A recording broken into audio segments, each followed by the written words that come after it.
If I were to send you a text message of the speech, it wouldn't be really effective. It's one of the least effective forms of communication we have.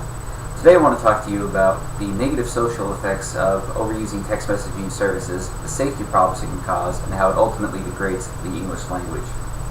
20 years ago, if someone were to say LOL, GTG, LMAO, we'd assume they were crazy. But today those are all acronyms that have been fully embedded into our society and are used daily. Text messages allow someone to send a quick, short, convenient message without going through the hassles of learning how to communicate as a normal social adult. It really is the lowest form of communication. Communicating with text messages requires very little social skill and will cause individuals not to develop into normal social speakers. Children are not born with speaking skills. They must learn them from their parents. When a child is as young as 4 months old, they can start to recognize sounds around them. And after about 6 months, they can relate those sounds to their parents. And by 18 months, they get a basic understanding of how the English language works, according to parenting.com. Reading, on the other hand, according to babycenter.com, isn't learned by a child until they're about 5 years old, which shows us that it's really important that a child is surrounded by speaking at an early age. Today's young adults are going to be the ones that are raising tomorrow's children. Young adults in the category of 29 and younger send over 88 text messages or receive them a day. 95% of these adults use text messaging service in one way or another. So it may not seem like a big deal if, babies aren't around speaking so much and maybe young adults are text messaging more. The big argument in using text messaging is that it allows those who are socially awkward to be able to communicate. A writer for the Washington Post, Michael Rosenwald, did a report with a bunch of Facebook users, and he wanted to know why they felt so uncomfortable talking face-to-face. For most of them, it was the eye contact. Electronic communication really is a crutch. It can be used to help somebody get over social anxiety, but it can also cause someone to become dependent on something they don't actually need. If a person is consistently using Facebook with text messaging for communication, they're never going to learn how to speak properly. Problems caused from relying on text messaging too much aren't always social. They can actually be safety. If I say fatality and phone, what's the first thing that's going to come to your mind? Car crash.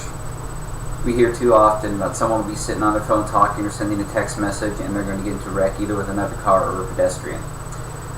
In 2010, the National Safety Council estimated that 28% of all vehicle accidents were caused from cell phones and text messaging.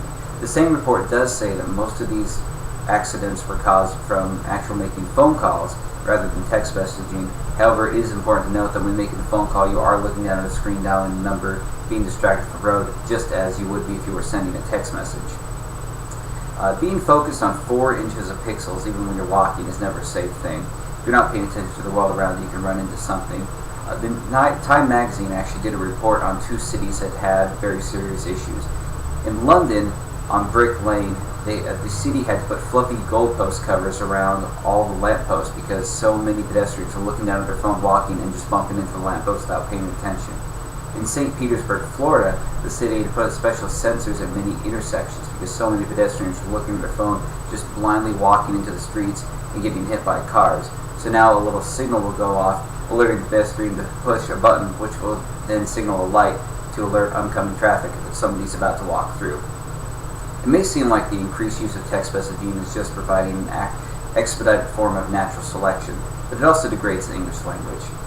Acronyms were acceptable to use back in 1995 on an old Nokia phone, and you had to push a button 4 or 5 times just to make one letter. But nowadays we have these smartphones with full keyboards, and our computers have always had full keyboards where we can type out words just as easily. It really is just being lazy. A good example of the English language getting degraded would be looking back at George Orwell's 1984, which most of us read in high school, where the government created a language of newspeak, basically creating short, simple words by taking little parts of the English language and essentially dumbing it down.